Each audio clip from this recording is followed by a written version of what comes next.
Host ने जैसे ही announce किया कि अब सभी रिपोर्टर्स अपने सवाल पूछ सकते हैं, तभी वही रिपोर्टर्स के सवालों की बाढ़ आ गई। सबसे पहले एक मेल रिपोर्टर ने स्टेज की तरफ देखकर उनसे पूछा, मिस्टर ऋषभ, क्या ये सच है कि आप वाणी टेलीकॉम सर्विस के इस प्रोडक्ट की एडवर्टाइजिंग फ्री ऑफ कॉस्ट कर रहे हैं? रिपोर्टर के सवाल पर अभिराम, जिसने मास्क पहन रखा था, उसे ऋषभ पर हंसी आ रही थी। वहीं उसके सभी दोस्त भी हंस रहे थे। ऋषभ सोच रहा था कि वो क्या जवाब दे, लेकिन एक एक्टर बिना किसी पैसे के किसी के लिए ऐसे ही काम क्यों करेगा? तभी उसके कंपनी और एजेंट के तौर पर आयुष्मान सिंघानिया ने अपना हाथ ऊपर किया ताकि वो जवाब दे, जिसे देखते ही अभिराम ने स्टेज के नीचे खड़े विवेक से आयुष्मान को माइक देने के लिए कहा। आयुष्मान के हाथ में जैसे ही माइक गया, उसने रिपोर्टर की तरफ देखकर जवाब दिया, हाँ, ये बिल्कुल सही है। वाणी टेलीकॉम के इन तीनों प्रोडक्ट्स के लिए ये एडवर्टाइजमेंट और एंडोर्सिंग सब फ्री ऑफ कॉस्ट है, और ये मेरे पुराने दोस्त के लिए है, मेरी तरफ से एक तोहफा है। आयुष्मान ने इतना कहकर माइक वापस विवेक को पकड़ा दिया। हालांकि उसने भी अपने करियर में कभी किसी के लिए किसी भी वजह से फ्री ऑफ कॉस्ट कुछ नहीं किया था, लेकिन अभिराम की वजह से न सिर्फ ऋषभ पर उसे भी ऐसे रिपोर्टर्स के सामने ये बातें कहनी पड़ रही थी, जिसे देखकर अभिराम, जो स्टेज पर बैठा था, उसे हंसी तो काफी आ रही थी, लेकिन वो अभी हंस नहीं सकता था। तभी एक दूसरे रिपोर्टर ने अचानक ही अभिराम से सवाल पूछ लिया, मिस्टर राजपूत, कुछ दिनों से ऐसी खबरें आ रही हैं कि वाणी टेलीकॉम सर्विस को राजपूत इंडस्ट्रीज ने खरीद लिया है, क्या ये बात सच है? उस रिपोर्टर की सवाल को सुनते ही अभिराम ने अपने हाथ में माइक लेकर उसे जवाब दिया, नहीं, वाणी टेलीकॉम सर्विस हमेशा से ही राजपूत इंडस्ट्रीज की एक सब्सिडियरी कंपनी थी। इसे कभी भी खरीदा या बेचा नहीं गया। अभिराम के इस बातों को सुनते ही वहां मौजूद सभी हैरान रह गए। हालांकि वाणी राजपूत के नाम से ही उस कंपनी का नाम भी काफी मिलता जुलता था, लेकिन कभी किसी ने ये नहीं सोचा था कि असल में उस कंपनी का नाम वाकई वाणी राजपूत के नाम पर रखा गया था। मिस्टर राजपूत, आप अपना चेहरा क्यों नहीं दिखा रहे? आखिर ये मास्क पहनने की क्या वजह है? जब आप यहाँ पर फाइनली आ चुके हैं और अपने पिता के साथ बिजनेस में हाथ बटा रहे हैं, तो आप अपने चेहरे को दिखाने से क्यों डरते हैं? एक रिपोर्टर ने अचानक ही अभिराम से ये सवाल पूछा, जिसके सवाल पर अभिराम थोड़ा सोच में पड़ गया। वहीं नीचे फ्रंट रो में बैठे उसके दोस्त और उसकी फैमिली अभिराम के जवाब का इंतजार कर रही थी कि अभिराम अब क्या जवाब देगा। तभी अभिराम ने उस रिपोर्टर को देखकर बहुत आराम से जवाब दिया, देखिए, मास्क पहनने या ना पहनने से कोई प्रॉब्लम नहीं है, लेकिन मैं अभी यहाँ पर आया हूँ, मैंने अभी सब कुछ संभालना शुरू किया है, तो इस वक्त मैं अपना लो प्रोफाइल रखना चाहता हूँ, बस इतना ही। जब सही वक्त आएगा तब मैं आप सभी को अपना चेहरा जरूर दिखाऊंगा। मिस्टर राजपूत, आप वाणी टेलीकॉम सर्विस को लेकर आगे क्या सोचते हैं? आगे आपके क्या फ्यूचर प्लान्स हैं? एक और रिपोर्टर ने पूछा, जिस पर अभिराम ने उसे देखते हुए जवाब दिया, वेल, अभी तो मैंने इस कंपनी को संभालना शुरू किया है, लेकिन हाँ, मेरी प्लानिंग यही है कि मैं वाणी टेलीकॉम सर्विस को वर्ल्ड की टॉप डिवाइस मैन्युफैक्चरिंग कंपनी के तौर पर ग्रो करूं। यही नहीं, आगे फ्यूचर में मैं और भी कई दूसरे प्रोडक्ट्स को लॉन्च करूंगा। मैं अपने प्रोडक्ट्स को ग्लोबल मार्केट में भी लेकर जाना चाहता हूं। मिस्टर राजपूत, आप पिछले 13 सालों से गायब थे। आपके बारे में किसी तरह की कोई न्यूज नहीं थी, तो क्या इस दौरान आप कभी किसी रिलेशनशिप में थे? रिपोर्टर के सवाल को सुनते ही वहां प्रेस कॉन्फ्रेंस में मौजूद जितनी भी सिंगल लड़कियां थी, उन सभी की सांस रुक गई। उनमें से कई सारी लड़कियां ये प्रे कर रही थी कि सामने स्टेज पर बैठा वो शख्स सिंगल हो, ताकि उन्हें भी एक मौका मिल सके और वो उसके करीब जाने की कोशिश कर सके। हालांकि स्टेज पर बैठा वो इंसान काफी मिस्टीरियस लग रहा था, लेकिन फिर भी वो एक मौके की उम्मीद में थी। स्टेज पर बैठे धानी और ऋषभ के चेहरे पर मुस्कुराहट आ गई। स्टेज के नीचे भी उसके सभी दोस्त हंस रहे थे। अभिराम के माता पिता और उसकी बहन की नजर एक बार चारू की तरफ चली गई, पर फिर उन्होंने तुरंत ही स्टेज की तरफ अपनी नजरों को कर लिया।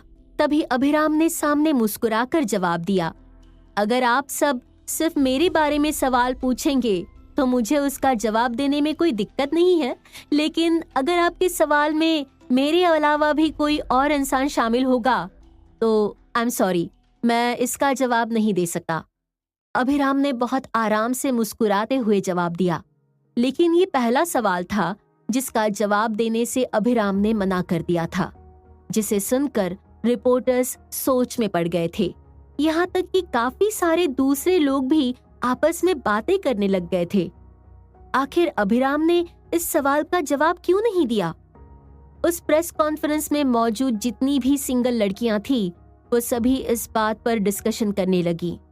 तभी शांति प्रिया ने अपनी बगल में बैठी चारू से मुस्कुराकर पूछा, मिसेस राजपूत, आपको नहीं लगता कि मेरा भाई बहुत ज्यादा हैंडसम है?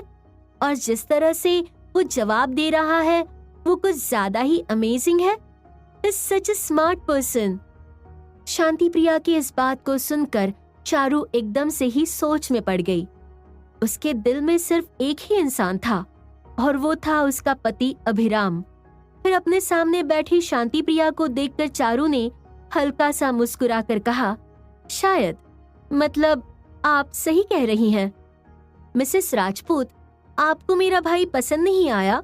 शांति प्रिया के चेहरे पर अचानक ही एक अजीब सी कंफ्यूजन आ गई थी।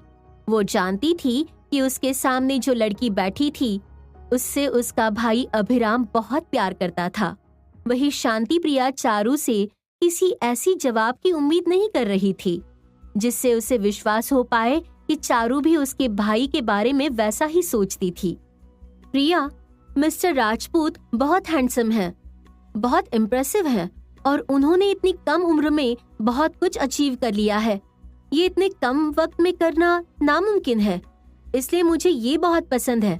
लेकिन ये मेरे लिए सिर्फ मेरे पति के बॉस हैं, जिनके लिए मेरे पति अभिराम काम करते हैं, और कुछ नहीं। चारू ने मुस्कुराकर जवाब दिया, जिसे सुनने के बाद शांति प्रिया के मन के सभी सवाल दूर हो गए। वो भी अपने लिए किसी ऐसी ही साथी की तलाश में थी जिससे वो जितना प्यार करे उतना ही वो इंसान भी शांति प्रिया से प्यार करे। आपको पता है, यहाँ पर जितनी भी आज सिंगल लड़कियां आई हैं, वो सब इसी उम्मीद में है कि शायद उन्हें एक मौका मिल जाए और वो मेरे भाई के करीब जा सके। लेकिन मेरे भाई के मन में सिर्फ एक ही लड़की है।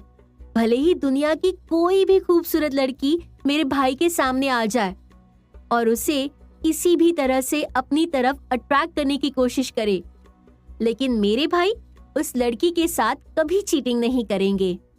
शांति प्रिया ने चारू को देखते हुए उसे बताया, जिसकी बात सुनते ही चारू की आंखों के सामने अचानक ही अभिराम की तस्वीर आ गई।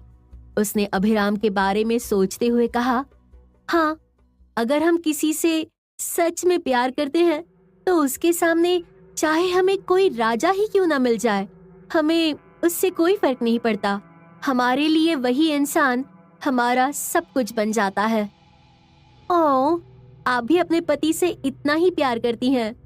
आपको और मेरे भाई को देखने के बाद तो मुझे आप दोनों से जलन हो रही है। आप दोनों को ही आपका सच्चा प्यार मिल गया है। काश कि मुझे भी आप जैसा कोई मिल जाए जिससे मुझे सच्चा प्यार हो।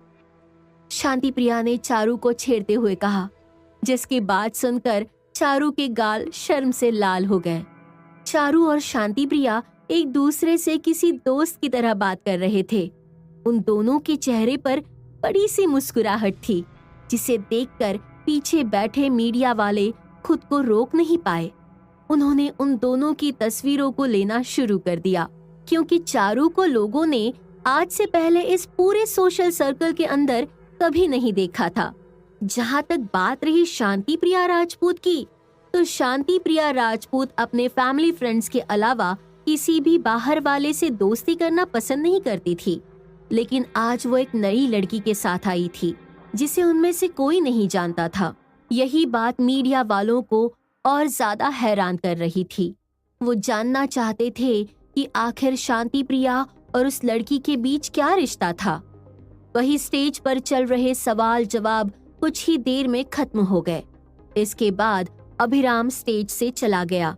उसने वापस होटल के कमरे में जाकर अपने फिर से नॉर्मल कपड़े पहने और अपने बिखरे हुए बालों के साथ चारू से मिलने के लिए तैयार हो गया, जैसे कि उसने पूरे इवेंट को प्लान किया था। तो अब क्वेश्चन आंसर्स के बाद मिस्टर राजपूत को स्टेज पर आने की कोई जरूरत नहीं थी, जिस बात का फायदा उठाकर अभिराम चारू से मिल सकता था। विवेक, चारू को बता दो कि मैं अपने काम से फ्री हो गया हूँ। अभिराम की बात सुनकर विवेक तुरंत ही वहाँ से बाहर इवेंट में आया। फिर उसने चारू को बता दिया कि अभिराम का काम खत्म हो चुका था और उसने चारू को मिलने के लिए बुलाया था, जिसकी बात सुनते ही चारू वहाँ से उठकर जाने लगी। चारू ने वहाँ से जाने से पहले एक नजर शांति प्रिया, वाणी राजपूत और यशवर्धन राजपूत को देखा। उनके सामने अपना हाथ जोड़ा, फिर विवेक के पीछे पीछे वहाँ से चली गई, जिसे देखकर शांति प्रिया ने तुरंत अपना फोन निकाला और अपने भाई अभिराम को मैसेज किया। भाई, आपको इतनी जल्दबाजी किस बात की है? अभी मॉम डैड को आपकी वाइफ से बात करने का मौका तक नहीं मिला और आपने उन्हें बुला लिया। इवेंट खत्म होने के बाद हम उनसे थोड़ी बात तो कर लेते तो क्या चला जाता। आप ये जो भी कर रहे हैं ना, ये ठीक नहीं है। हमें भी उनसे मिलने का मौका चाहिए। वो मेरी पत्नी है, तो तुम मेरी पत्नी को चुराना बंद करो। वैसे भी तुम बिना परमिशन के चारू के पास गई, उसे यहाँ इवेंट में लेकर आई और तुम्हें पता है वो कितनी नर्वस है। अभिराम ने सामने से शांति प्रिया को मैसेज किया, जिसे देखकर शांति प्रिया ने भी उसे वैसा ही जवाब दिया। वो आपकी वाइफ है, लेकिन आपसे ज्यादा प्यार मैं उनसे करती हूँ। मैं आपसे ज्यादा उनका ख्याल रख सकती हूँ। तुम सच में मेरी बहन ही हो ना? तुम मुझसे ऐसे झगड़ा कैसे कर सकती हो? अभिराम ने सामने से सवाल पूछा। इसके मैसेज को देखकर शांति प्रिया ने उसे जवाब देने का फैसला किया। उसने अपना फोन वापस ऑफ करके रख दिया, क्योंकि वो भी समझ गई थी कि अभिराम काफी दिनों से इस पूरे इवेंट के लिए बिजी था। इस इवेंट में सभी चारू से मिल चुके थे, सिर्फ अभिराम ही चारू को नहीं देख पाया था। तो ऐसे में अभिराम और चारू को थोड़ा वक्त देना भी जरूरी था। वहीं दूसरी तरफ अभिराम संध्या के साथ बैक स्टेज पर खड़ा था। सभी का ध्यान इस वक्त स्टेज पर था। मार्केटिंग टीम लेटेस्ट कमर्शियल और एंडोर्समेंट शॉट जो कि ऋषभ ने शूट किया था, वो सामने स्टेज पर दिखा रही थी। वहीं विवेक चारू को लेकर अभिराम के पास आया। फिर वो सब संध्या के साथ मिलकर स्टेज के बगल में, जहां सीईओ की सेक्रेटरी के बैठने की जगह बनाई गई थी, वहीं पर वो चारों एक साथ बैठ गए। अभिराम चारू के साथ बैठा था और विवेक संध्या के साथ। लेकिन मीडिया वालों ने जैसे ही देखा कि चारू, जो अभी कुछ देर पहले राजपूत परिवार के साथ बैठी थी, वो अचानक ही सीईओ के असिस्टेंट के साथ जाकर बैठी है, तो अब उनके बीच चारू, राजपूत परिवार और उसके साथ बैठे उस आदमी को लेकर बातें होने लगी। उन लोगों ने पूरे प्रेस कॉन्फ्रेंस के दौरान संध्या और विवेक को तो सीईओ के असिस्टेंट के तौर पर काम करते हुए देखा था, लेकिन अभिराम उन्हें अभी अभी नजर आया था, जिन्हें वो पहचान नहीं पा रहे थे। मीडिया वालों ने तुरंत ही अभिराम और चारू की तस्वीर के साथ साथ कुछ देर पहले की शांति प्रिया और चारू की तस्वीर को भी सोशल मीडिया पर पोस्ट करना शुरू कर दिया। वो तेजी से सर्कुलेट होने लगा। सभी लोग ये देखकर ये सोचने लगे कि आखिर चारू और अभिराम कौन थे। उस तस्वीर में सभी को ये समझ में आ रहा था कि चारू और अभिराम के पीछे बैठे संध्या और विवेक सीईओ के असिस्टेंट थे, जिन्हें उन्होंने कुछ देर पहले इवेंट की तैयारी करते हुए देखा था। लेकिन उनके आगे बैठे चारू और अभिराम कौन थे? और फिर कुछ देर तक इस बारे में बातें करते हुए लोगों के बीच में ये अफवाह फैलने लगी कि कहीं अभिराम ही तो राजपूत एम्पायर का वारिस नहीं था। चारू और अभिराम के खबर को अभी न्यूज में आए कुछ पल हुए थे, तभी आयुष्मान सिंघानिया, जो कि फ्रंट रो में बैठा था, उसकी डिजिटल टीम ने तुरंत ही उसे इस खबर के बारे में बताया, जो कि तेजी से सर्कुलेट हो रही थी। आयुष्मान ने यहाँ आने से पहले ही अपने डिजिटल टीम में से एक हिस्से को इस इवेंट के दौरान होने वाले सभी सोशल मीडिया पोस्ट और कंटेंट पर नजर रखने के लिए कहा था। आखिर लोग फाइव प्रिंस और उनकी फैमिली के बारे में क्या कुछ बातें कर रहे थे। वही अभिराम ने उनके ग्रुप चैट में पहले से ही ये मैसेज डाल दिया था कि उसे किसी भी कीमत पर अभी लो प्रोफाइल रखना था, जिस बात को ध्यान में रखकर आयुष्मान हर सिचुएशन के लिए तैयार था। पर जैसे ही आयुष्मान को उसकी डिजिटल टीम से इस रूमर के बारे में पता चला, उसने तुरंत ही ग्रुप चैट पर मैसेज डाल दिया, राम, तुम्हारी फोटोज के साथ इंटरनेट पर काफी सारी कहानियां चल रही हैं। आयुष्मान के मैसेज पर अभिराम का तुरंत एक जवाब आया, हाँ, आज रात भी मैंने मास्क पहना है, तो जाहिर सी बात है कि लोग बातें बनाएंगे। अभिराम को लग रहा था कि लोग उसके मास्क पहनने को लेकर बातें कर रहे थे, लेकिन तभी आयुष्मान ने उसे सच बताते हुए मैसेज भेजा, मैं राजपूत एम्पायर के वारिस मिस्टर राजपूत की बात नहीं कर रहा, मैं असिस्टेंट की बात कर रहा हूँ, जिसे अचानक इस इवेंट में देखकर सभी बातें कर रहे हैं और सोच रहे हैं कि आखिर वो है कौन। आयुष्मान के इस मैसेज पर उसके ग्रुप के सभी लोग कंफ्यूज हो गए थे। तभी सामने से किंगशुक बिरला ने मैसेज किया, आयुष, तुम कंफ्यूज हो या हमें कंफ्यूज करने की कोशिश कर रहे हो? किंगशुक के मैसेज के तुरंत बाद ध्रुव का मैसेज आया, हाँ आयुष, तुम कहना क्या चाहते हो? उन सबके सवाल को सुनकर आयुष्मान ने तुरंत ही उन्हें अपने फोन के एक पोस्ट के कमेंट सेक्शन का स्क्रीनशॉट लेकर ग्रुप में भेज दिया, इसे देखो और समझो कि क्या हो रहा है।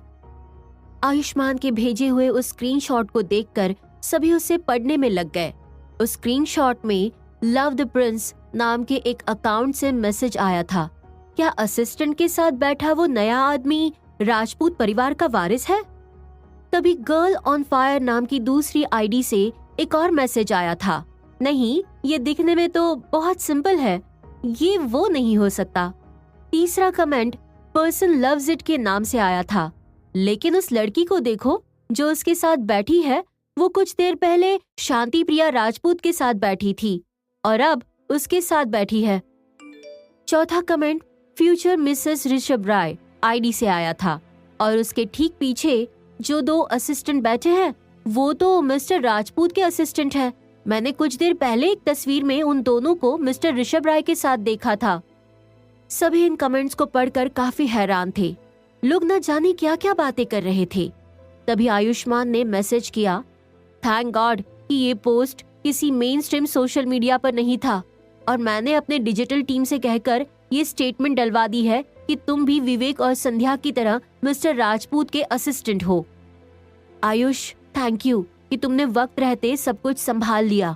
सामने से अभिराम ने मैसेज किया, जिसकी बात सुनकर आयुष्मान ने थम्स अप का एक इमोजी भेजा। तभी अचानक ग्रुप में पार्थ राय का मैसेज आया, वैसे ये फ्यूचर मिसेस ऋषभ राय कौन है? आखिर कोई अपने अकाउंट के लिए ऐसा नाम क्यों और कैसे चूज कर सकता है? और ऋषभ राय की जगह पर पार्थ राय भी चूज कर सकती थी। I mean, कितना अच्छा लगता। पार्थ, जो ऐसी सब चीजों में इंटरेस्ट नहीं रखता था, अचानक ही उसके ऐसे मैसेज को देखकर सभी दोस्तों की नजरें एक पल के लिए पार्थ की तरफ चली गई, जिसके चेहरे पर एक शातिर मुस्कान थी, जिसके उस मुस्कान को देखकर सभी ने अपने फोन को बंद करके रख दिया। अभी क्या हुआ? तुम ऐसे अपना मुंह बनाकर क्यों बैठे हो? चारू ने जब देखा कि अभिराम अपने फोन में देखकर कुछ परेशान लग रहा था, तब वो पूछे बिना नहीं रह पाई। वही अभिराम ने तुरंत अपना फोन रखकर मुस्कुराते हुए चारू को जवाब दिया, कुछ खास नहीं, बस इवेंट से जुड़ी कुछ इन्फॉर्मेशन देख रहा था। तुम कैसी हो और तुम्हें शांति प्रिया राजपूत और उसका परिवार कैसा लगा? I mean, जब से इवेंट शुरू हुआ है तुम उन्हीं के साथ बैठी हो ना? अभी मुझे मिस्टर एंड मिसेस राजपूत से बात करने का मौका ही नहीं मिला। वो मुझे यहाँ वेन्यू के बाहर मिले थे। मैं तो शांति प्रिया राजपूत और उसकी फ्रेंड्स के साथ थी। वो सभी काफी अच्छी हैं। देखो ना, मेरा पूरा ड्रेस और मेकअप उन लोगों ने ही चूज किया है। चारू ने मुस्कुराकर अभिराम को अपना ड्रेस दिखाते हुए कहा, जिसे देखकर अभिराम ने मुस्कुराकर जवाब दिया, तुम बहुत प्यारी लग रही हो। अभिराम को चारू के साथ बात करने का अब थोड़ा मौका मिल गया था, तब वो दोनों अपनी बातों में लग गए। इधर दूसरी तरफ जो पोस्ट सोशल मीडिया पर सर्कुलेट हो रही थी, उन पर वाणी टेलीकॉम सर्विस के कुछ एम्प्लॉयज की नजर पड़ गई। और क्योंकि वो लोग अभिराम को पहले से ही जानते थे, वो ये भी जानते थे कि वो कौन था, तो उन्होंने खुद ही उन पोस्ट पर अपना कमेंट लिखना शुरू कर दिया। इसके कुछ देर बाद ही सभी को समझ में आ गया कि आखिर अभिराम कौन था। साथ ही चारू जानती थी कि अभिराम किसके साथ काम करता था। तो ऐसे किसी पोस्ट को देखकर चारू पर कोई खास असर नहीं पड़ रहा था। कोई बड़े परिवार और बिजनेस फील्ड में ऐसा अक्सर होता रहता था। लेकिन जैसे ही सभी को अभिराम और चारू के बारे में पता चला, तो जो लोग उन्हें राजपूत परिवार का हिस्सा समझ रहे थे, उन्हें काफी दुख हुआ, क्योंकि जिनके बारे में अभी वो इतनी बातें कर रहे थे, वो असल में कोई नहीं था। और इसके साथ ही राजपूत परिवार का वारिस एक बार फिर मिस्ट्री बंद कर रह गया। वो स्टेज पर अपनी स्पीच और रिपोर्टर्स के कुछ सवाल जवाब के लिए ही आया था, और उसके तुरंत बाद वो बिना किसी सबूत के अचानक ही हवा में कहीं गायब हो गया। मार्केटिंग टीम जो स्टेज पर सारी प्रेजेंटेशन दिखा रही थी, उनकी प्रेजेंटेशन लगभग पूरी हो चुकी थी। इसके बाद उस पूरे प्रेस कॉन्फ्रेंस को रैप अप करना था। तभी सोशल मीडिया पर चल रहे उन सभी पोस्ट को देखकर अभिराम ने खुद ही आखिरी बार स्टेज पर जाने का फैसला किया, ताकि लोगों के मन में जो बचा कुचा शक था वो भी खत्म हो जाए। वो अपनी कुर्सी से जैसे ही उठने लगा, चारू ने उसका हाथ पकड़ लिया। अभी तुम कहाँ जा रहे हो? अभी तो मैं आई हूँ और तुम फिर से जा रहे हो? चारू, मुझे स्टेज पर जाना है, कुछ अनाउंस करना है, मैं अभी आता हूँ। अभिराम इतना कहकर वहाँ से चला गया। जिसे जाते देख चारू अपनी जगह पर बैठे बस उसे देखती ही रह गई। अभिराम मुस्कुराते हुए स्टेज की तरफ बढ़ रहा था। वहीं दूसरी तरफ ध्रुव, जो फ्रंट रो में बैठा था, अचानक ही उसका फोन बजने लगा, जिसे देखकर वो बात करने के लिए प्रेस कॉन्फ्रेंस से थोड़ा दूर आया। वो फोन पर बात करते हुए अभी आगे बढ़ रहा था, तभी अंधेरे में वो एक आदमी से टकरा गया। आई एम रियली सॉरी, आपको ज्यादा चोट तो नहीं लगी? ध्रुव ने अपना फोन रखकर तुरंत ही उस आदमी को संभालते हुए उससे पूछा। उस आदमी ने काले रंग के कपड़े पहने थे। वो थोड़ा घबराया हुआ लग रहा था। उसके पास एक बड़ा सा काले रंग का बैग था। उसने जैसे ही ध्रुव को देखा, वो हड़बड़ी में उठा और वहाँ से जाने लगा। हाँ, मैं ठीक हूँ, मैं ठीक हूँ। वो आदमी इतना कहकर तेज कदमों से वहाँ से चला गया, पर ध्रुव अपनी जगह पर खड़ा उसे देख रहा था। उसे उस आदमी का बर्ताव कुछ अजीब लगा, पर तभी फोन की दूसरी तरफ से उस फोन करने वाले की आवाज आई, जिसे सुनते ही वो वापस फोन पर बात करने में लग गया। यहाँ इस स्टेज पर अभिराम ने आते ही माइक लिया और फिर मुस्कुराकर सभी से कहा, हेलो, मेरा नाम अभिराम है और मैं मिस्टर राजपूत का असिस्टेंट हूँ। आई नो आप सब यहाँ पर मिस्टर राजपूत को न देखकर काफी डिसअपॉइंट हुए हैं, लेकिन उन्हें कुछ जरूरी काम था, इसलिए वो यहाँ पर ज्यादा देर तक नहीं रुक पाए, जिसके लिए वो और हमारी पूरी कंपनी की टीम आप सभी से माफी चाहती है।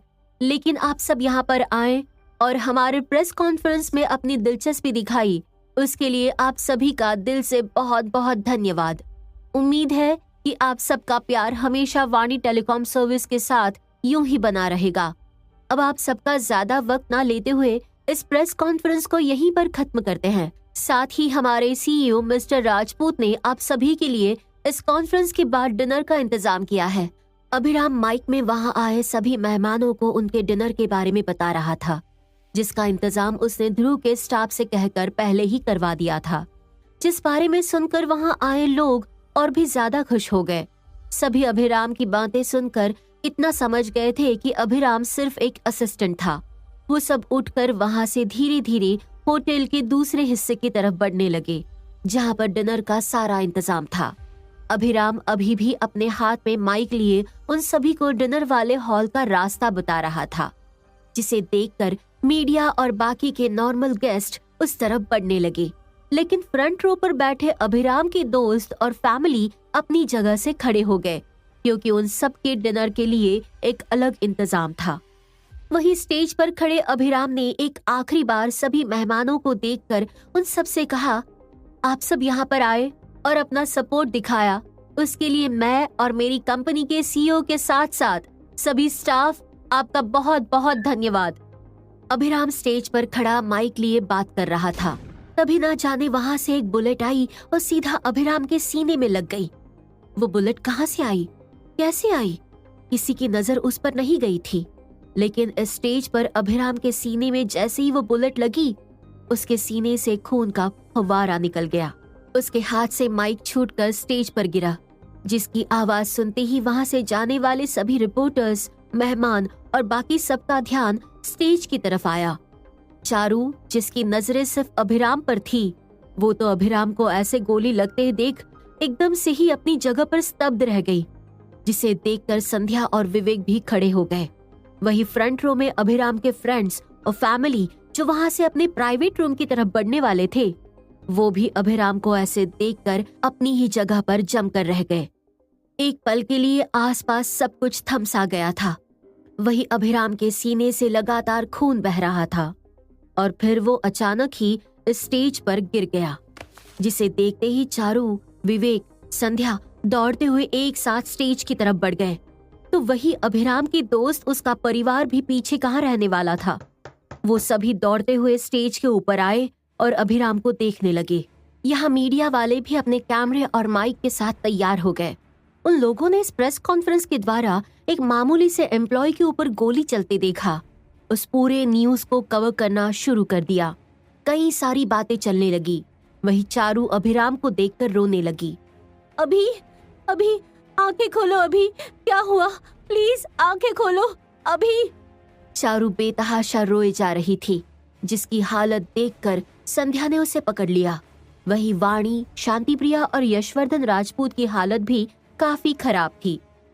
वाणी तो अभिराम के सिर को अपनी गोद में लिए उसके गाल पर अपना हाथ रखकर उसे उठाने की कोशिश करने लगी। राम, राम, आंखें खोलो बेटा, राम, आंखें खोलो, भैया कुछ बोलिए ना, भैया, ध्रुव, ध्रुव कुछ करो। शांतिप्रिया बेचैनी से ध्रुव को ढूंढने लगी। वही ध्रुव एम्बुलेंस के कॉल करने में लगा हुआ था।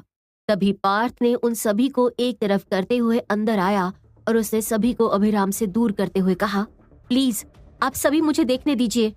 पार्थ सर्जन था। उसके वहां अभिराम के पास आते ही वो सब पीछे हट गए। पार्थ ने अभिराम के पास बैठते ही अपना कोट निकाला और उसे अभिराम के जख्म पर रखकर उसका खून रोकने की कोशिश करने लगा, लेकिन अभिराम के सीने से खून बस बहे जा रहा था। अभिराम का चेहरा सफेद पड़ गया था, जिसे देखकर पार्थ ने ध्रुव से कहा, ध्रुव प्लीज, एम्बुलेंस आने का वक्त नहीं है, हमें राम को अभी लेकर चलना होगा।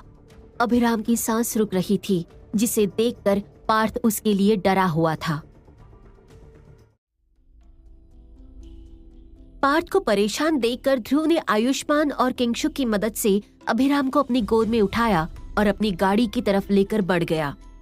पार्थ लगातार उसके जख्म पर अपना कोट रखे उसके खून को रोकने की कोशिश कर रहा था। वो लोग अभिराम के साथ स्टेज के नीचे आए और अब पार्किंग एरिया की तरफ बढ़ गए। ये देखकर विवेक ने आगे बढ़कर उनका रास्ता साफ किया। लोग अभिराम को देखने के लिए भीड़ इकट्ठा कर रहे थे, जिसे देखकर विवेक ने उन सभी के बॉडीगार्ड्स को वहां बुला लिया। बॉडीगार्ड्स ने वहां आते ही उन सबको वहां से जाने के लिए सुरक्षित रास्ता बनाया। वही अभिराम को वहां से ले जाने के बाद वाणी, शांतिप्रिया दौड़ते हुए गाड़ी के पास आई, फिर अस्पताल के लिए निकलने लगी। शांतिप्रिया और वाणी की हालत काफी खराब थी, जिसे देखकर धानी, कायरा, जानवी और नित्या सभी उनके पास आई और उन्हें संभालने की कोशिश करने लगी। यशवर्धन राजपूत ने तुरंत ही अपने आदमियों को फोन किया और इस पूरे मामले की जांच करने के लिए कहा। उनके बेटे पर हमला होना कोई साधारण बात नहीं थी, लेकिन ये हमला असल में मिस्टर राजपूत पर हुआ था या एक साधारण असिस्टेंट अभिराम पर हुआ था, ये कह पाना काफी मुश्किल था। पर मिस्टर यशवर्धन राजपूत इसकी सच्चाई जानना चाहते थे। वो भी अपनी गाड़ी में बैठे और वहां से निकल गए। पर इन सबके पीछे चारू संध्या के साथ उसी भीड़ में वही फंसी रही। वो रोती बिलखती बस अभिराम के पास पहुंचना चाहती थी, लेकिन लोगों ने उसे घेर लिया था। एक न्यूज रिपोर्टर ने चारू के पास पहुंचते ही उससे पूछा, मैडम, अभी अभी आपके पति को स्टेज पर गोली लगी, क्या बात हो सकती है कि ऐसा उनके साथ किसने किया? क्या आपके पति की किसी से दुश्मनी थी? आपके पति तो एक असिस्टेंट थे, तो फिर उन पर कोई हमला क्यों करेगा? एक रिपोर्टर ने चारू की हालत को इग्नोर करते हुए उससे पूछा, जिसे देखकर चारू रोए जा रही थी। तभी एक दूसरे रिपोर्टर ने अपना माइक बिल्कुल चारू के मुंह के पास लाकर उससे पूछा, मैडम आप खामोश क्यों हैं? आपके पति तो मिस्टर राजपूत के लिए काम करते थे, तो क्या ये मिस्टर राजपूत की दुश्मनी के कारण हुआ है या फिर आपके पति की ही किसी से दुश्मनी थी? कोई आपके पति को मिस्टर राजपूत के इवेंट में क्यों मारना चाहेगा? इसके पीछे कौन हो सकता है? न्यूज रिपोर्टर्स लगातार चारू से सवाल पूछे जा रहे थे, लेकिन चारू अपने पति के पास पहुंचना चाहती थी। उसकी आंखें रो रो कर लाल हो गई थी, चेहरा आंसुओं से भीग गया था। कुछ देर पहले वो खिले हुए गुलाब की तरह लग रही थी, लेकिन अब उसका चेहरा बिल्कुल मुरझा गया था, बाल बिगड़ चुके थे। उसकी हालत देखकर संध्या ने रिपोर्टर्स को चारू से दूर करते हुए कहा, पीछे हटो, दिखाई नहीं दे रहा उनकी हालत क्या है, और जो भी बात होगी पता चल जाएगी। अभी यहाँ से जाइए, प्लीज अकेला छोड़ दीजिए। संध्या अकेले उन रिपोर्टर्स को संभाल नहीं पा रही थी। तभी विवेक दौड़ता हुआ वहां आया, साथ ही उसके पीछे बॉडीगार्ड्स भी आए थे। उन लोगों ने चारू के पास पहुंचते ही चारू को उन रिपोर्टर्स से अलग कर दिया। फिर विवेक चारू को संभाल कर पार्किंग लॉट के पास लेकर आया। तभी चारू ने विवेक के पास आकर रोते हुए उससे पूछा, विवेक अभी अभी कहाँ है? कहाँ है? मुझे उसके पास जाना है, प्लीज मुझे उसके पास ले चलो। चारू की हालत काफी खराब लग रही थी, लेकिन विवेक समझ नहीं पा रहा था कि वो अभी उसे कहाँ लेकर जाए। पूरा राजपूत परिवार और अभी के सारे दोस्त अभिराम को लेकर इस वक्त राय हॉस्पिटल गए थे, जहाँ चारू के पहुंचते ही चारू को सारी सच्चाई पता चल जाती। लेकिन इस सिचुएशन में उसे क्या करना था, उसे कुछ पता नहीं था। जिसे ऐसे शांत देखकर चारू ने चीखते हुए कहा, तुम क्या सोच रहे हो? मुझे मेरे पति के पास जाना है, तुम्हें सुनाई नहीं दे रहा? उसे मेरे सामने गोली लगी, कितना खून बह रहा था, मुझे अभी के पास जाना है।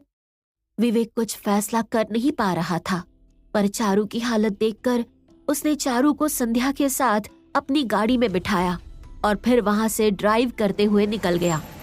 लेकिन उसे घबराहट हो रही थी कि अस्पताल में क्या होगा। वहीं अभिराम के सभी दोस्त उसे कुछ ही देर में राय हॉस्पिटल लेकर पहुंचे, जो कि खुद पार्थ का था। वो हॉस्पिटल किसी 5 स्टार होटल से कम नहीं था, जिसके बाहर पहुंचते ही पूरे डॉक्टर की एक टीम वहां स्ट्रेचर के साथ आई। इनके पहुंचते ही ध्रुव ने और आयुष्मान ने संभाल कर अभिराम को स्ट्रेचर पर रखा और फिर वह सभी तेजी से उसके साथ इमरजेंसी रूम की तरफ बढ़ गए। वो लोग भागते भागते ऑपरेशन थिएटर में पहुंचे। फिर पार्थ अपनी टीम के साथ ऑपरेशन थिएटर में चला गया, पर बाहर उसके तीनों दोस्त काफी घबराए हुए थे। ध्रुव और आयुष्मान के कपड़े खून से लाल हो चुके थे, वहीं किंगशुक के कपड़े भी काफी ज्यादा हद तक गंदे हो गए थे। सबकी नजर बस ऑपरेशन थिएटर के दरवाजे पर थी। तभी शांति प्रिया, वाणी राजपूत, यशवर्धन राजपूत और बाकी सारी लड़कियां वहां पहुंची। वो सभी काफी घबराई हुई थी। वाणी ने वहां पहुंचते ही ध्रुव से पूछा, ध्रुव राम कैसा है? पार्थ ने क्या बताया? वो ठीक तो हो जाएगा ना? मेरे बच्चे को कुछ होगा तो नहीं? आंटी प्लीज आप शांत हो जाइए, राम को कुछ नहीं होगा, प्लीज आप थोड़ी सी हिम्मत रखिए। पार्थ अंदर ओटी में है, कुछ ही देर में वो बाहर आएगा और बताएगा कि हमारा राम बिल्कुल ठीक है। ध्रुव ने वाणी को गले लगाते हुए कहा, लेकिन वाणी बेतहाशा रोए जा रही थी। ये सब मेरे साथ ही क्यों हो रहा है? पहले ही अपने बच्चे से इतने सालों तक दूर रही, जब वो मेरे पास आया तो उसके साथ ये सब क्यों मेरे साथ ऐसा क्यों हो रहा है? कब तक भगवान मेरी परीक्षा लेगा? कब तक? मुझे अपने बच्चों को खुद से दूर रखना पड़ेगा। वाणी बस रोए जा रही थी, जिसे देखकर शांति प्रिया भी खुद को संभाल नहीं पाई और लड़खड़ा गई, जिसे देखते ही धानी ने तुरंत उसे पकड़ लिया। प्रिया तुम ठीक तो हो? नहीं मैं ठीक नहीं हूँ, मुझे राम भाई चाहिए, मुझे राम भाई चाहिए, मुझे कुछ नहीं चाहिए, बस मुझे मेरे भाई चाहिए। शांति प्रिया धानी के गले लगकर रोने लगी, जिसकी हालत देखकर उसकी सारी सहेलियां काफी ज्यादा परेशान थी। सभी की आंखें नम थी। अभिराम उन सब के लिए उनकी आत्मा जैसा था। अभिराम को खो देने के नाम से ही उन लोगों को नफरत थी। उन सब के पैर लड़खड़ा रहे थे। भले ही आयुष्मान, किंगशुक और ध्रुव हिम्मत बांधे वहां खड़े थे, लेकिन उन सबके दिल जोरों से धड़क रहे थे। उन्हें बस ऑपरेशन थिएटर में ऑपरेशन करने वाले पार्थ से अभिराम के बचने की खबर सुननी थी। इसके अलावा वो कुछ और नहीं सुनना चाहते थे। तभी मिस्टर यशवर्धन राजपूत वहां पहुंचे, जिनके पीछे पीछे ध्रुव, किंगशुक, आयुष्मान और पार्थ सबके माता पिता भी वहां पहुंच गए। सभी काफी परेशान थे, लेकिन जहां ये सब अभिराम को लेकर परेशान थे, वहीं ऋषभ राय इवेंट में अभिराम पर गोली चलने के बाद भागता हुआ सामने वाली एक बिल्डिंग पर आया। उसके साथ कुछ और बॉडीगार्ड्स भी थे, ब्लूटूथ के जरिए जुड़े हुए थे। सुनो, मैंने टेरेस पर कुछ देखा था, लेकिन अभी टेरेस पर कुछ नजर नहीं आ रहा। देखो, वो बिल्डिंग में ही इधर उधर कहीं होगा, ढूंढो, बचकर निकलना नहीं चाहिए वो। उसकी बात सुनते ही सभी बॉडीगार्ड्स डीलक्स प्लाजा के सामने वाली बिल्डिंग में चारों तरफ फैल गए। उन लोगों ने लिफ्ट, स्टेयरकेस और हर जगह को अच्छे से चेक कर लिया था। उन्हें अभिराम पर गोली चलाने वाला किसी भी कीमत पर चाहिए था। वहीं ऋषभ भी अपने हाथों में गन लिए बस उस बिल्डिंग के अंदर इधर उधर घूम रहा था। वो बिल्डिंग कमर्शियल बिल्डिंग थी, जहाँ कई कंपनी के छोटे छोटे ऑफिस थे, लेकिन क्योंकि अभी रात का वक्त था तो ज्यादातर स्टाफ घर जा चुका था। वहाँ वॉचमैन के अलावा कोई और नहीं था। वॉचमैन ने किसी को भी अंदर जाते हुए नहीं देखा था। ऋषभ के हाथ में एक गन थी, साथ ही वो बॉडीगार्ड के साथ लगातार जुड़ा हुआ था। तभी वो जैसे ही उस बिल्डिंग के 7th फ्लोर पर आया, उसे कुछ अजीब लगा। उसे नीचे के स्टेयरकेस पर एक अंधेरे के पीछे कोई हिलता हुआ नजर आया, जिसे देखते ही ऋषभ ने उस पर एक बुलेट चलाई, जिससे वो आदमी अचानक ही वहां से भाग निकला। उसे देखते ही ऋषभ ने ब्लूटूथ पर अपने बॉडीगार्ड्स को बताते हुए कहा, सुनो, मुझे वो मिल गया है, वो नीचे की तरफ आ रहा है, स्टेयरकेस पर आ जाओ, वो वही है। ऋषभ इतना कहकर दौड़ता हुआ अब उन सीढ़ियों से छलांग मारते हुए नीचे उतरने लगा। वैसे तो ऋषभ एक बहुत बड़ा एक्टर था, लेकिन वो ज्यादातर स्टंट खुद किया करता था, और अभी वो जिस तरह से स्टेयरकेस पर इधर से उधर कूद रहा था, उसे देखकर ही बताया जा सकता था कि ऋषभ को लड़कियां एक्शन के मामले में इतना पसंद क्यों करती थी। ऋषभ 2 फ्लोर नीचे आया, लेकिन अचानक ही सब कुछ शांत हो गया। एक बार फिर वहां एकदम सन्नाटा छा गया। बॉडीगार्ड्स भी स्टेयरकेस के ऊपर आए और ऋषभ को अपने सामने देखकर कंफ्यूज हो गए। सर, नीचे तो कोई नहीं आया। क्या? ऋषभ बॉडीगार्ड्स की बात सुनकर हैरान था। तभी उसने देखा आगे पूरा कॉरिडोर था। उस कॉरिडोर में काफी सारे कमरे थे। ये सब देखकर ऋषभ ने बॉडीगार्ड्स को इशारे में आगे बढ़ने के लिए कहा, जिसे देखकर बॉडीगार्ड एक एक कदम आगे बढ़ने लगे। वो सभी आगे बढ़कर एक एक कमरे को चेक कर रहे थे। वहां खाली केबिन और ऑफिस के अलावा कुछ और नजर नहीं आ रहा था। तभी अचानक एक कमरे में ऋषभ को कुछ हलचल महसूस हुई, जिसे देखकर ऋषभ जैसे ही उस कमरे में अंदर आया, तभी किसी ने उस पर हमला करने की कोशिश की, लेकिन ऋषभ अचानक ही नीचे झुक गया और उस पर हमला करने वाले का निशाना चूक गया। आह! ऋषभ ने अपने कोहनी से उस पर हमला करने वाले के कंधे पर मारा, जिससे वो अचानक ही नीचे गिर गया। पर फिर वो तुरंत ही पलटकर सीधा खड़ा हुआ। उसने एक किक ऋषभ के पेट की तरफ मारी, लेकिन ऋषभ ने तुरंत ही उसका पैर पकड़कर उसे घुमाकर दीवार पर फेंक दिया। आह! वो आदमी लड़ने में काफी माहिर लग रहा था, जिसे देखकर ऋषभ भी पीछे कहाँ रहने वाला था। उन दोनों के बीच फाइट होने लगी। फिर देखते ही देखते ऋषभ ने अचानक उस आदमी का हाथ मरोड़कर उसकी गर्दन पकड़ ली। बता, किसने भेजा है तुम्हें यहाँ पर? जल्दी बता, किसने भेजा तुझे? किसके कहने पर तूने अभिराम पर गोली चलाई? वो सिर्फ अभिराम नहीं है, वो राजपूत एम्पायर का वारिस है, उस आदमी ने हाफते हुए कहा। उसे अपने गर्दन पर जकड़न महसूस हो रही थी, जिसकी बातें सुनकर ऋषभ एकदम से हैरान रह गया। उसने उसके गर्दन पर और दबाव बढ़ाते हुए उससे पूछा, क्या तुझे ये सब कैसे पता? तूने उसे क्यों मारा? तेरी राजपूत परिवार से क्या दुश्मनी है? जल्दी बता, वरना जान से जाएगा। जान से तो मैं वैसे ही जाने वाला हूँ। तुझे क्या लगता है राजपूत परिवार के वारिस को मारने के लिए मैं बस यूं ही चला आया?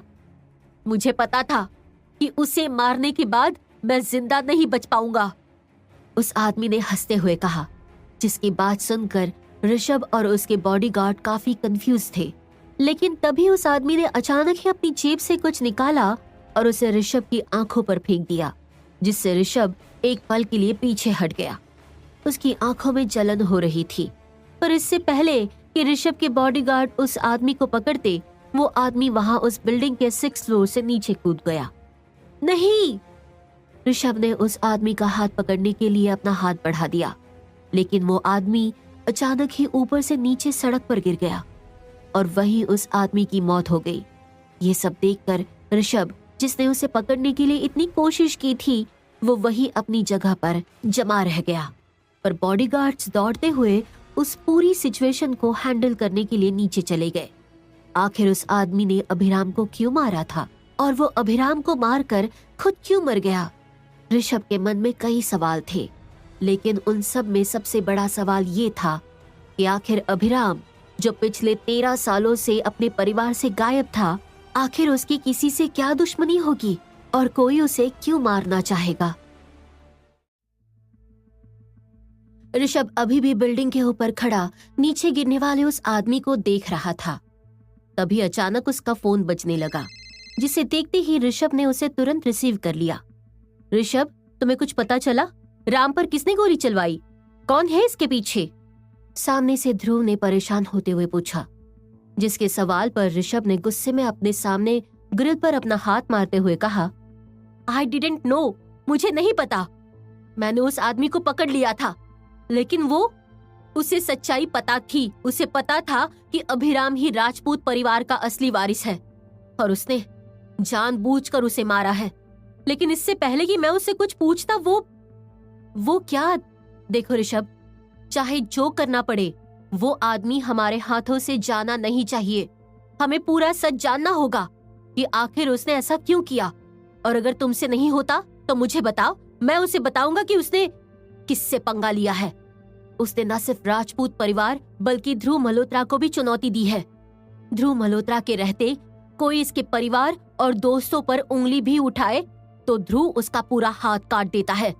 उसने तो मेरे दोस्त पर गोली चलाई है, ध्रुव ने सामने से गुस्से में कहा, जिसकी बात सुनकर ऋषभ ने अफसोस के साथ उसे जवाब दिया, आई एम सॉरी ध्रुव, मैं उससे सच उगलवा रहा था, लेकिन वो अचानक ही बिल्डिंग से कूद गया। उसने सुसाइड कर लिया। क्या? ध्रुव इस बात से इतना ज्यादा गुस्से में था कि उसने कॉल डिस्कनेक्ट कर दिया, जिसे देखकर ऋषभ उस बिल्डिंग से नीचे की तरफ बढ़ गया ताकि वो भी अस्पताल पहुंच सके। यहाँ अस्पताल के कॉरिडोर में ध्रुव जो अपने फोन पर बात कर रहा था, उसने जैसे ही कॉल डिस्कनेक्ट किया, उसके पीछे खड़े आयुष्मान और किंगशुक उसके पास आए। आयुष्मान ने ध्रुव के कंधे पर अपना हाथ रखकर उससे पूछा, क्या हुआ? ऋषभ ने कुछ कहा? कुछ पता चला? ये सब किसने किया? आयुष्मान के पूछने पर ध्रुव ने गुस्से में दीवार पर अपना हाथ मारते हुए उनसे कहा, जिसने राम पर गोली चलाई थी उसने सुसाइड कर लिया है और उसे राम की सच्चाई पता थी कि वही राजपूत परिवार का असली वारिस है। क्या? लेकिन किसी का राम को मारकर क्या फायदा होगा? राम को तो लोगों के सामने आए हुए अभी ढंग से कुछ दिन ही हुए, किंगशुक ने हैरान होते हुए कहा।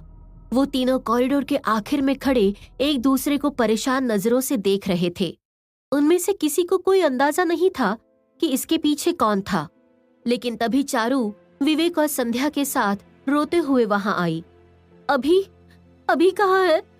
चारू जैसे ही उन तीनों के पास पहुंची, उसने ध्रुव से पूछा, जिसकी हालत देखकर ध्रुव एक पल के लिए अपनी जगह पर जम गया।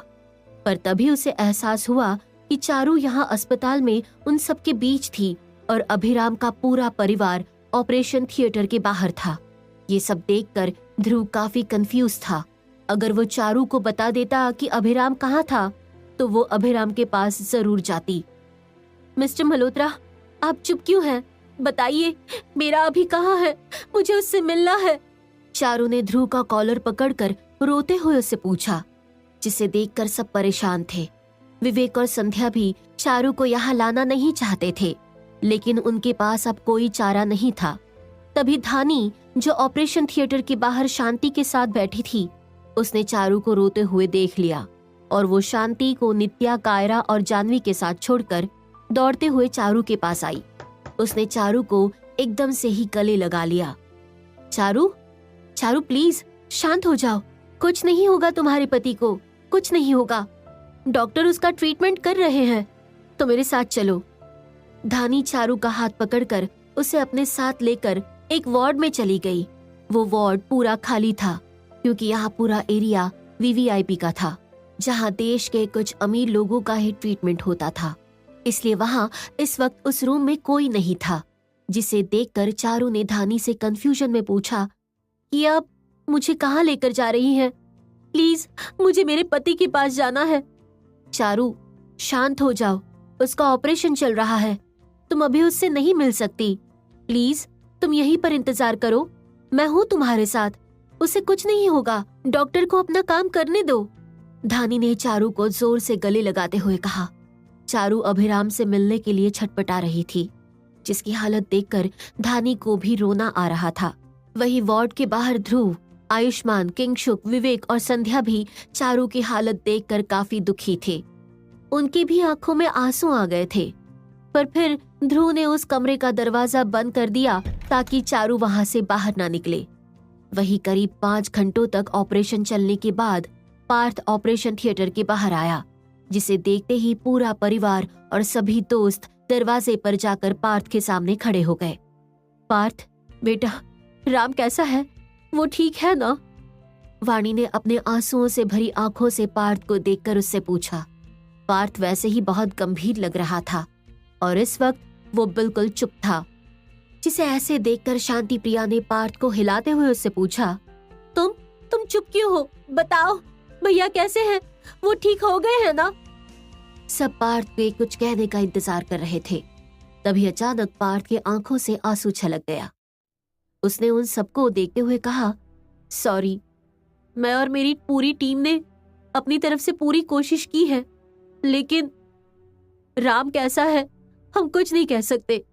उसके पल्स काफी वीक हैं, खून काफी बह गया है, उसे होश कब तक आएगा पता नहीं, और जब तक होश नहीं आता मैं कुछ कह नहीं सकता।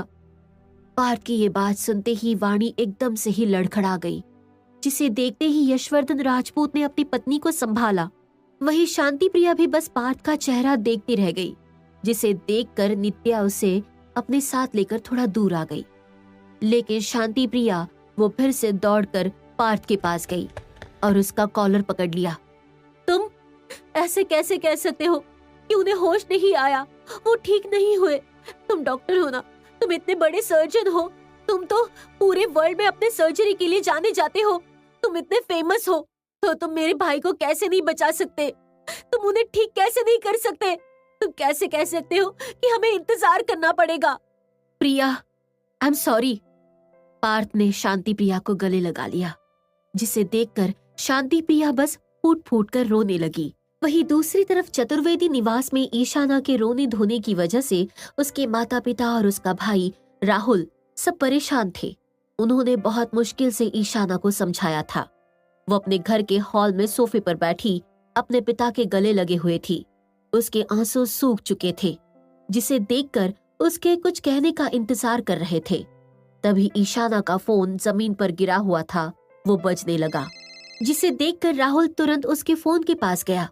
उसने उसके फोन को उठाया।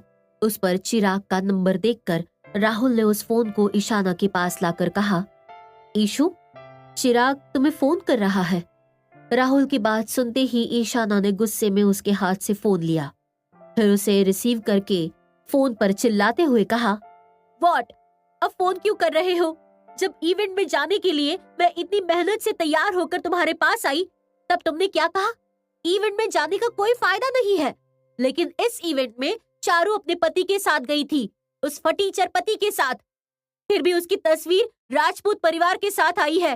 वो कुछ ना होकर भी सबके बीच फेमस हो रही है, और मैं तुमसे सगाई करने के बावजूद मेरी कोई इज्जत नहीं है। तुम्हारी फैमिली मुझे किसी अजनबी की तरह ट्रीट करती है, और तुम भी चिराग, मुझे तुमसे कोई बात नहीं करनी। ईशाना गुस्से में फोन रखने वाली थी, लेकिन तभी सामने से चिराग ने उसे रोकते हुए कहा, ईशाना प्लीज रुक जाओ, अभी उसकी जान खतरे में है। ईशाना ने फोन पर जैसे ही चिराग की ये बात सुनी, उसने अपने फोन को वापस अपने कान के पास रखकर कंफ्यूजन में उससे पूछा, तुम्हारा मतलब क्या है? ईशाना, पूरा प्रेस कॉन्फ्रेंस खत्म होने के बाद अभिराम वो इवेंट के रैप अप करने के लिए स्टेज पर आया था, लेकिन तभी अचानक किसी ने उस पर गोली चला दी। उसे अस्पताल लेकर गए हैं। न्यूज में हर तरफ खबर चल रही है कि कैसे मिस्टर राजपूत के असिस्टेंट अभिराम पर गोली चली। चिराग ने जैसे ही ये बात कही, ईशाना ने फोन डिस्कनेक्ट कर दिया और हॉल में लगे टीवी को ऑन कर दिया। हर न्यूज चैनल पर सिर्फ अभिराम के गोली लगने की न्यूज चल रही थी।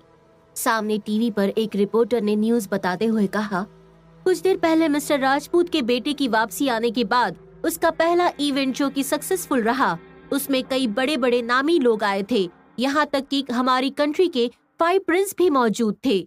लेकिन इस इवेंट के अंतिम कुछ पलों में अचानक ही मिस्टर राजपूत के साधारण से असिस्टेंट पर किसी ने गोली चला दी। अब ये आपसी रंजिश थी या फिर मामला कुछ और था? पुलिस इसकी जांच में लगी हुई है। टीवी पर जैसा ही ईशाना और उसके परिवार ने ये न्यूज सुनी, उनके होश उड़ गए। तभी राहुल ने सोचते हुए कहा, गोली चली, लेकिन उस फटीचर अभिराम पर कोई गोली क्यों चलाएगा? राहुल की बात सुनते ही भूपेश अब उसकी तरफ मुड़कर देखने लगा। तभी राहुल ने कुछ सोचकर हैरान होते हुए कहा, कहीं आपकी बात सच तो नहीं? कहीं वो अभिराम सच में राजपूत परिवार का वारिस तो नहीं? तभी किसी ने उसे नुकसान पहुंचाने के लिए उस पर गोली चलाई। तुमने उस पर नजर रखने के लिए किसी को कहा था, वो कहाँ गया? भूपेश ने राहुल से पूछा, जिसकी बात सुनकर राहुल ने तुरंत अपना फोन निकाला और अपने उस आदमी को फोन कर दिया। कुछ देर तक फोन पर उससे बात करने के बाद राहुल वापस अपने पिता के पास आया। डैड, वो तो पीछा ही नहीं कर रहा था उसका, क्योंकि जब वो अभिराम का पीछा करते हुए उसके कंपनी के आसपास था, तभी कुछ लोगों ने उसे मिलकर बहुत मारा और उसे धमकी दी कि अगर वो अभिराम के आसपास भी नजर आया तो वो उसे जान से मार देंगे। तब से वो डरकर अपने घर में छुप गया है। क्या? किसी ने उसे अभिराम का पीछा करते हुए पकड़ लिया और उसे धमकी दी? भूपेश हैरानी से उसे देखने लगा। तभी शालिनी ने उन सबको देखकर कहा, यहाँ पर बैठकर अपने आप में सब कुछ सोचने से बेहतर है कि हम जाकर उस ऐश्वर्या से बात करें। पता नहीं उस ऐश्वर्या को पता है भी या नहीं। शालिनी की बात सुनकर वो सभी तुरंत अपने घर से बाहर निकले और अपनी गाड़ी में बैठकर ऐश्वर्या और आलोक से मिलने के लिए उनके घर की तरफ निकल गए। जहाँ पर शहर में अभिराम पर गोली चलने की चर्चा चल रही थी, वहीं उस अंधेरे घर की उस शानदार कुर्सी पर बैठा काले कपड़ों वाला वो आदमी ठहाके लगाकर हंस रहा था। उसके ठीक सामने एक बहुत बड़ा सा टीवी लगा हुआ था, जिसमें लगातार न्यूज चल रही थी। वो न्यूज को देखकर बस हंसे जा रहा था। अभिराम राजपूत, तुझे कोई नहीं बचा सकता। आज की रात तेरी जिंदगी की आखिरी रात है। अब तुझे यमराज के पास जाना ही होगा।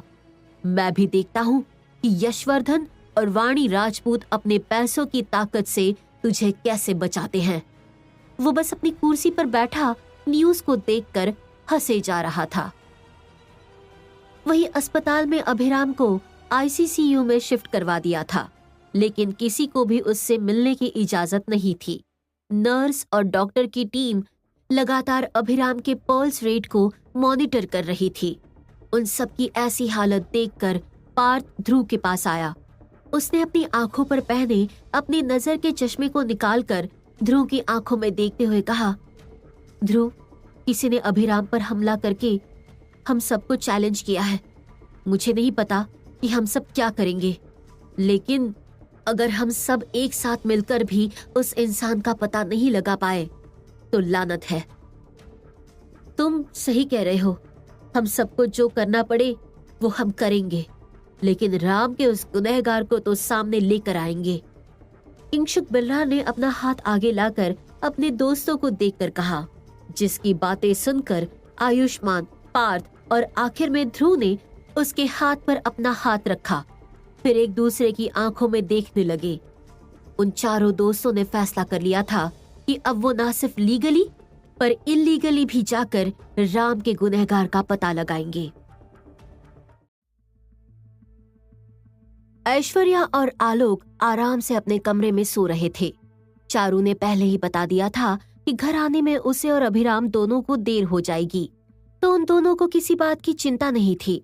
लेकिन तभी आधी रात के वक्त अचानक ही ऐश्वर्या और आलोक दोनों का फोन बजने लगा, जिसकी आवाज से परेशान होकर ऐश्वर्या चिढ़ते हुए एकदम से ही उठ बैठी।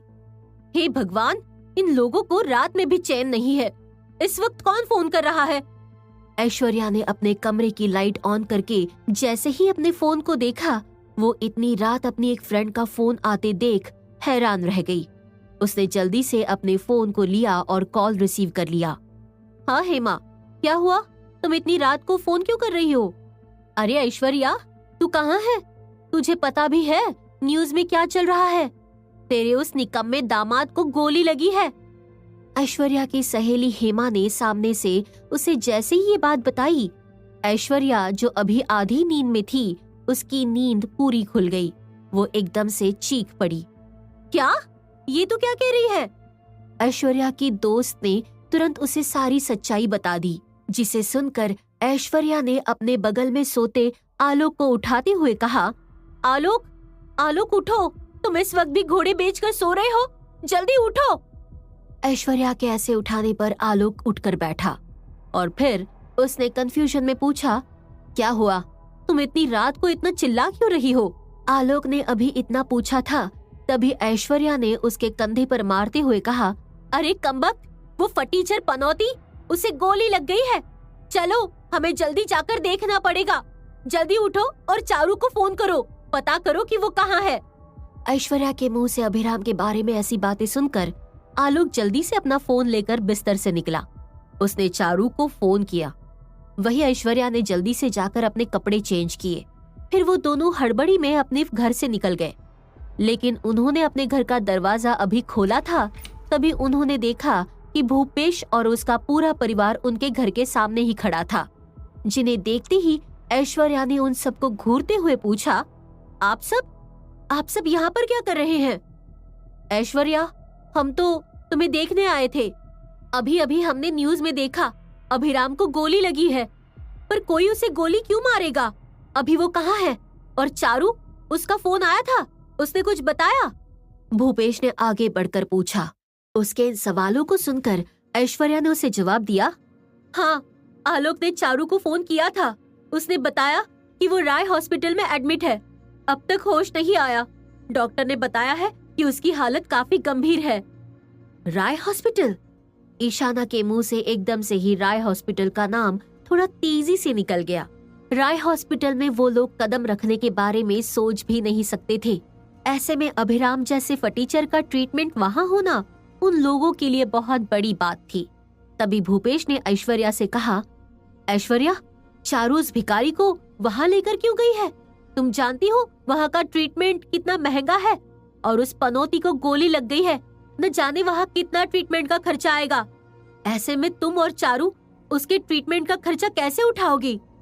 भूपेश की बात सुनकर ऐश्वर्या, जो पहले ही गुस्से में थी, उसने उन सबको घूरते हुए कहा, भाई साहब, आपको इतनी ही चिंता है तो आप क्यों नहीं बिल भर देते? अगर आप हमारी मदद नहीं कर सकते तो बीच में बोलिए भी मत। मुझे उस पनौती से ज्यादा अपनी बेटी की चिंता है, मुझे उससे मिलने जाना है। ऐश्वर्या उन सबको वहाँ से हटाकर बाहर आई। उसने पहले ही एक टैक्सी बुक कर ली थी, जो उसके घर के दरवाजे पर आकर खड़ी थी। तभी आलोक ने आगे बढ़कर भूपेश को जवाब दिया, भाई साहब, अभिराम के इलाज का सारा खर्चा उसकी कंपनी उठा रही है। आलोक इतना कहकर अपनी पत्नी के पीछे पीछे टैक्सी में बैठकर वहां से निकल गया, जिसके जाने के बाद भूपेश और उसका पूरा परिवार वही खड़ा था।